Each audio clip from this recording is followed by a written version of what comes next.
বিসমিল্লাহির রহমানির রহিম। প্রিয় বন্ধুগণ, আসসালামু আলাইকুম। আপনারা সকলেই জানেন আজকে ঢাকা বিশ্ববিদ্যালয়ের মাটিতে বাংলাদেশের প্রধানমন্ত্রী জনাব তারেক রহমান এসেছিলেন।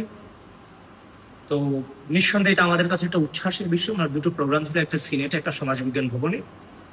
তো যেহেতু উনি প্রধানমন্ত্রী ঢাকা বিশ্ববিদ্যালয়ে আসবেন, সেক্ষেত্রে আমাদের তো কিছু দায়িত্ব অবশ্যই সেখানে থাকে নিঃসন্দেহে। তো সেই দায়িত্বের জায়গা থেকে আমি সকালে ক্যাম্পাসে ঢুকতে জ্যামের কারণে আমার কিছুটা লেট হয়ে গিয়েছে। আমার যেখানে আমার দায়িত্বের জায়গাটা ছিল সেখানে যাওয়াটা আমার খুব প্রয়োজন ছিল। তো আমি দেখতে পেলাম একটা ভিডিও কেন্দ্রিক বিভিন্ন ভোট বাহিনী এটা নিয়ে বিভিন্ন ধরনের নেগেটিভ ছড়ানোর চেষ্টা করে যাচ্ছে যে প্রধানমন্ত্রীর গাড়ি পিছনে আমি দৌড়াচ্ছি। আসলে সেখানে কোনো প্রধানমন্ত্রীর গাড়ি ছিল না।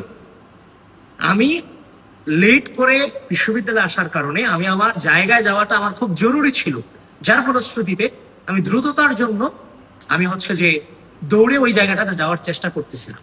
যখন সাংবাদিক এটা ভিডিও করে আমার চোখে আসছিল, তখন আমি ওনাকে ডেকে নিয়ে বলছি যে আমার কাজ আছে, এই জন্য আমি দৌড়ে সামনে যাচ্ছি, আপনি ভিডিওটা করেন না, এটা থেকে দূরে থাকেন। পরে দেখলাম সে সাংবাদিকই সে ভিডিও ছেড়ে দিছে বিভিন্ন নেগেটিভ দিয়ে যে আমি দৌড়াচ্ছি। একটু আগে দেখলাম যে জাকসুর এভি জুবাইর এটাকে পোস্ট করেছে, তখন তাকে আমি ফোন করেছি, ফোন করে জিজ্ঞেস করলাম যে এই ভিডিওর আশেপাশে কি প্রধানমন্ত্রীর গাড়ি আছে? বলে যে না, প্রধানমন্ত্রীর গাড়ি তো নাই। বললাম তাহলে কেন ছাড়লাম? বলে যে ভাই সবাই ছাড়ছে, এই জন্য ছাড়ছি। তখন তাকে যখন আমি বললাম, সে দুঃখ প্রকাশ করে ভিডিওটা ডিলিট করেছে। তাকে আমি ধন্যবাদ জানাই। তো এভাবে শিবিরের টপ টু বটম থেকে শুরু করে যত পেজ আছে, রাজনৈতিক ভাবে মোকাবেলা করতে ব্যর্থ হয়ে বিভিন্ন ধরনের এই পোস্টগুলোকে যে আমাদের এই কার্যক্রমগুলোকে বিভিন্নভাবে বিভিন্ন পেজে নেগেটিভ ছড়িয়ে আমাদের ট্রল করার অপচেষ্টা করে যাচ্ছে।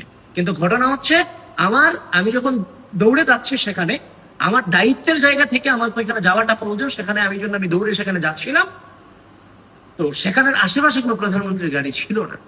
তো আপনি যে আমার দায়িত্ব পালনটা খুব জরুরি, সেখানে আপনার আমাকে যাইতে দিবেন না?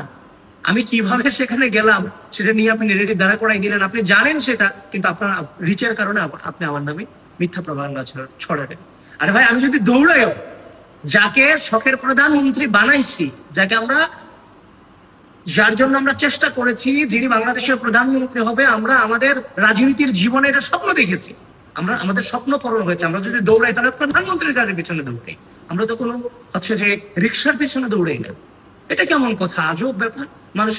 মানুষ কিভাবে চলাফেরা করবে এটা পর্যন্ত রেস্ট্রিকশন দিয়ে ফেলতেছেন। মানে আমি মরে যাব, কিন্তু আমি এখান থেকে যে জায়গাটা আমি অতিক্রম করতে পারবো না, আমাকে ধীরে ধীরে যেতে হবে, আমার কাছে থাকতে পারে না।